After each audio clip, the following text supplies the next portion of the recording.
Hello everybody, welcome to my YouTube channel learning place. প্রিয় শিক্ষার্থী বন্ধুরা, আসলে অনেকদিন যাবত টেন্সের ক্লাস আপলোড দেওয়া হয় না সময় স্বল্পতার জন্য।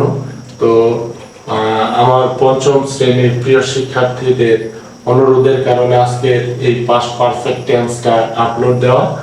তো প্রিয় শিক্ষার্থী বন্ধুরা, তোমরা বোর্ডের দিকে খুব মনোযোগ সহকারে দেখো। প্রথমত আমরা জানবো পাস্ট পারফেক্ট টেন্স কাকে বলে। অতীতকালে দুটি কাজ সম্পন্ন হয়েছিল, অপেক্ষাকৃত একটি কাজ আগে সম্পন্ন হয়েছিল। যে কাজটি আগে সম্পন্ন হয়েছিল তাকে পাস্ট পারফেক্ট টেন্স বলে, আর যে কাজটি পরে সম্পন্ন হয়েছিল তাকে পাস্ট ইনডিফিনিট টেন্স বলে। তো এখানে পাস্ট পারফেক্ট টেন্স চিনবার উপায় বাংলা বাক্যের মধ্যে পূর্বে, আগে অথবা পরে উল্লেখ থাকবে এবং বাংলা ক্রিয়াপদের শেষে ল, লে, লাম, লেন, তোতে, তাম, তেন ইত্যাদি উল্লেখ থাকবে।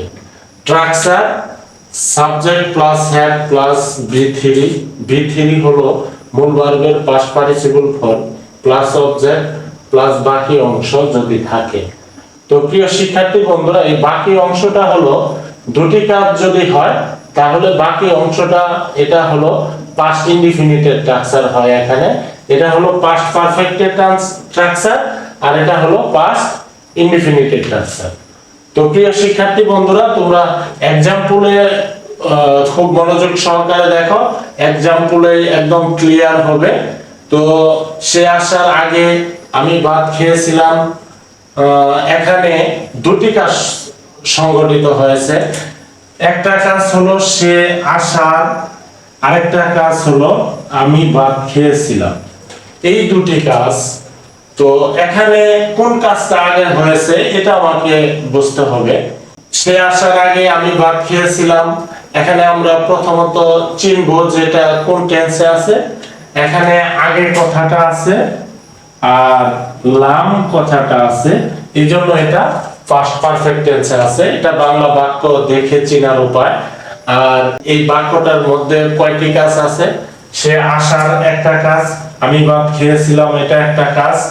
তো এর মধ্যে এই দুটি কাজের মধ্যে কোন কাজটা আগে হয়েছে এখানে আর কোন কাজটা পরে হয়েছে? যে কাজটা আগে হয়েছে সেটা হলো পাস্ট পারফেক্ট টেন্স, আর যে কাজটা পরে হয়েছে সেটা হলো পাস্ট ইনডিফিনিট টেন্স। সে আসার আগে, তার মানে সে আসার আগে, সে আসে নাই, তার আগে আমি ভাত খেয়েছিলাম। তো আমি ভাত খেয়েছিলাম এই কাজটা আগে হয়েছে, এজন্য এটা হলো পাস্ট পারফেক্ট টেন্স। এটা হলো past perfect tense, past perfect tense, past perfect tense. আর এটা হলো, এটা পরে হয়েছে, সে আসছে পরে, আমি খাইছি তারপরে সে আসছে, এজন্য এটা হলো পাস্ট ইনডিফিনিট টেন্স। তো প্রিয় শিক্ষার্থী বন্ধুরা, এখানে বাংলা বাক্যের মধ্যে যদি আগে কথাটা থাকে তাহলে পাস্ট পারফেক্ট টেন্সটা আমার আগে লিখতে হবে আর পাস্ট ইনডিফিনিট টেন্সটা পরে লিখতে হবে। তো প্রিয় শিক্ষার্থী বন্ধুরা, এখানে দেখো, খেয়াল করো, এটা হলো পাস্ট পারফেক্ট টেন্স যেহেতু, সেজন্য এটা আমার পাস্ট পারফেক্ট টেন্সটাই আগে লিখতে হবে। তো আমি ভাত খেয়েছিলাম, এখানে প্রথমত হবে কি সাবজেক্ট, সাবজেক্ট হলো আমি, আমি ইংরেজি হলো কি আই। আচ্ছা, তারপর আসবে কি হ্যাড স্ট্রাকচার অনুযায়ী, তো হ্যাড। আচ্ছা, তারপর আসবে কি বি3। তো এখানে খাওয়া হলো ক্রিয়াপদ, তো খাওয়া ইংরেজি হলো ইট, ইট হলো বি1, আর এট হলো বি2, আর ইটেন হলো বি3। তো আমরা এখানে বি3 যেহেতু সেজন্য ইটেনটা নিব।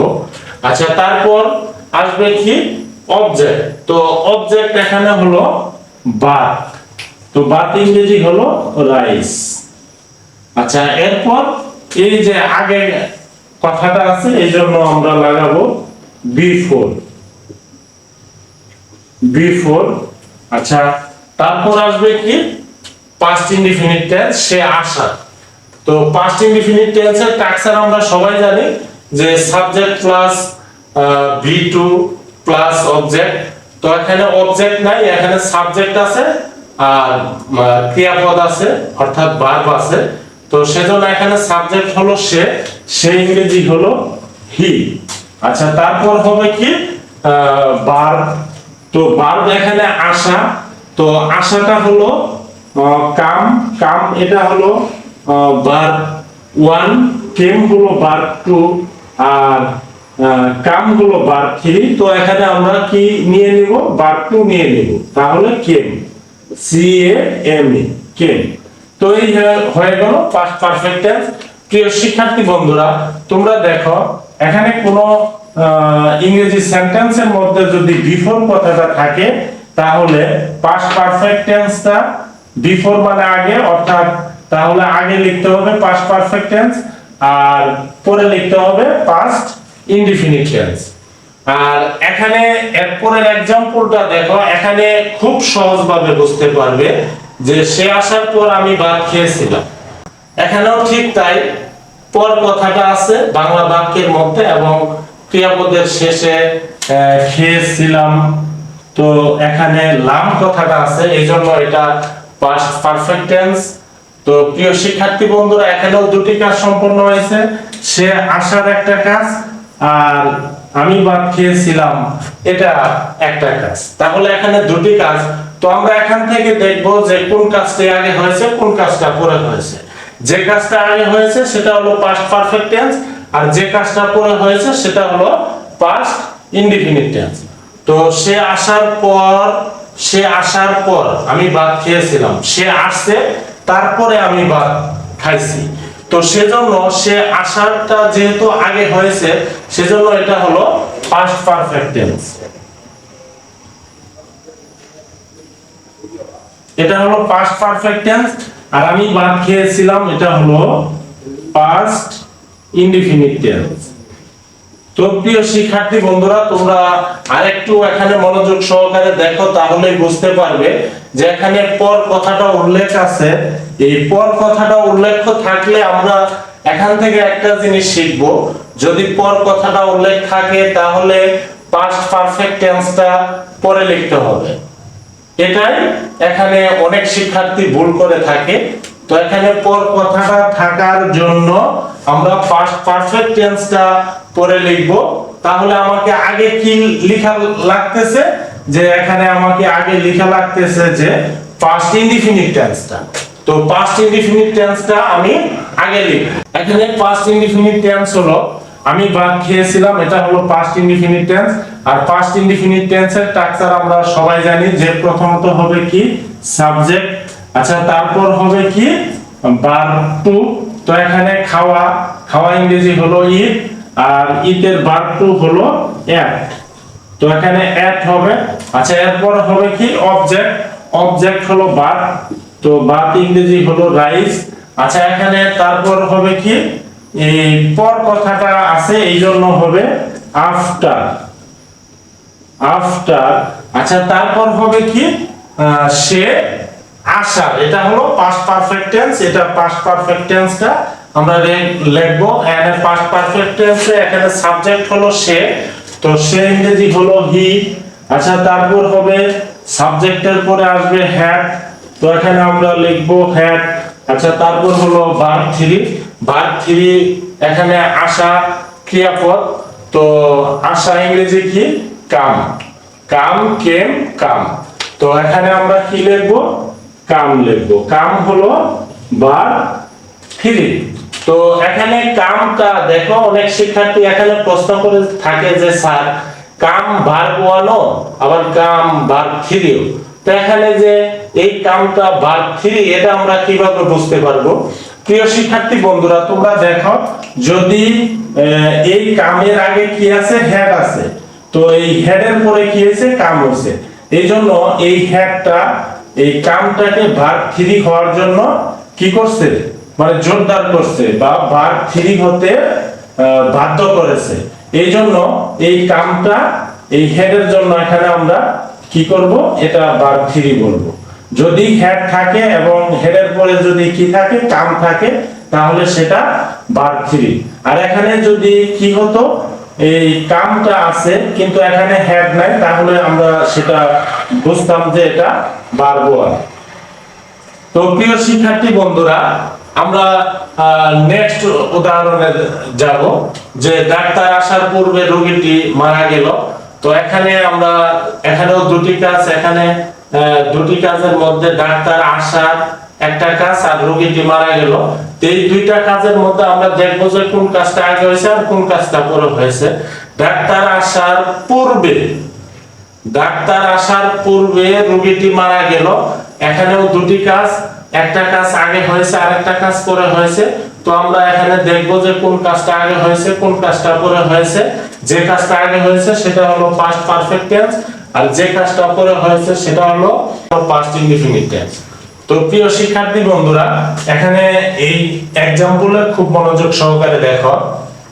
ডাক্তার আসার পূর্বে, ডাক্তার আসার পূর্বে রোগীটি মারা গেল। পূর্বে মানে কি আগে, তো ডাক্তার আসে নাই, ডাক্তার আসে, মারা গেল এটা ক্রিয়াপদ। তো মারা গেল ইংরেজি কি, ডাই। তো ডাই হলো B1, আর ডাইট হলো B2, আর B3 তেও ডাইট। তো আমরা এখানে কি লিখব, ডাইট, ডাইট। আচ্ছা, তারপর আসবে কি, এখানে অবজেক্ট নেই, তো আমরা এখানে অবজেক্ট লিখব না, এখানে পূর্বে কথাটা আছে। তো পূর্বে ইংরেজি কি, বিফোর, বিফোর। আচ্ছা, তারপর আসবে কি, ডাক্তার আসা। তো এই ডাক্তার আসাটা হলো কি, পাস্ট ইনডিফিনিট টেন্স। তো এখানে সাবজেক্ট হলো ডাক্তার, দা ডক্টর, দা ডক্টর, দা ডক্টর। আচ্ছা, আসা ইংরেজি হলো কাম। তো পাস্ট ইনডিফিনিট টেন্সে ভার্ব টু হয়, সেজন্য হবে কেম, ভার্ব টু হলো কেম। তো এই হয়ে গেল পাস্ট পারফেক্ট টেন্স। প্রিয় শিক্ষার্থী বন্ধু, এখানে বিফোর কথাটা আছে, সেজন্য আমরা পাস্ট পারফেক্ট টেন্সটা আগে লিখছি আর পাস্ট ইনডিফিনিট টেন্সটা পরে লিখছি। তো প্রিয় শিক্ষার্থী বন্ধুরা, এখানে দেখো এই एग्जांपलটা দেখো, ডাক্তার আসার পর রোগীটি মারা গেল, একই বাক্য দিয়ে লিখছি, এখানে পূর্বে আছে এখানে পর আছে। এটা তোমাদের খুব ভালো করে বোঝানোর জন্য যে পূর্বের কথা থাকলে পাস্ট পারফেক্ট টেন্স পূর্বে লিখতে হবে, আর পর কথা থাকলে পাস্ট পারফেক্ট টেন্স পরে লিখতে হবে। তো এখানে ডাক্তার আসার পর রোগীটি মারা গেল, তো এখানে কোন কাজটা আগে হয়েছে কোন কাজটা পরে হয়েছে, ডাক্তার আসার পর, ডাক্তার আসতে, তারপর রোগীটি মারা গেল। তাহলে ডাক্তার আসাটা আগে কাজ হয়েছে আর রোগীটি মারা গেল এটা পরে হয়েছে, সেজন্য এটা হলো পাস্ট ইনডিফিনিট টেন্স, আর ডাক্তার আসাটা হলো পাস্ট পারফেক্ট টেন্স। তো পর কথাটা আছে, সেজন্য পাস্ট পারফেক্ট টেন্স আমরা পরে লিখব, পাস্ট ইনডিফিনিট টেন্সটা আমরা আগে লিখব। তো রোগীটি মারা গেল এটা হলো পাস্ট ইনডিফিনিট টেন্স এখানে। তো আমরা এখানে সাবজেক্ট হলো দা পেশেন্ট,